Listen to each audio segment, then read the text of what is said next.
بعض احباب وہ نماز کے اندر دیکھ رہے ادھر ادھر. تو اس دیکھنے کی تین صورتیں ہیں. ایک یہ ہے کہ آنکھ کی کنکھیوں سے دیکھنا, اور دوسری صورت یہ ہے کہ آدمی چہرہ گھما کر دیکھے, اور تیسری صورت یہ ہے کہ پورا سینہ قبلے سے ہٹ جائے اس طور پر دیکھے.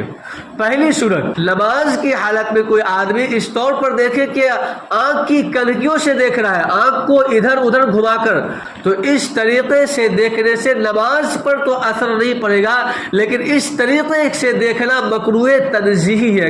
اسی طریقے سے اگر کوئی آدمی نماز کی حالت میں اس طور پر دیکھا کہ اس کا چہرہ گھوم گیا, دائیں جانب یا بائیں جانب گھوم گیا, اس طریقے سے چہرہ گھما کر دیکھتا ہے, تو اس طریقے سے دیکھنا مکروہ تحریمی ہے. اس کے بعد یہ ہے کہ اگر کوئی آدمی قصدن دیکھا, بلا عذر دیکھا, اور اس طور پر دیکھا کہ سینہ قبلے سے پھر گیا, تو اس سے فوراً نماز ختم ہو جائے گی.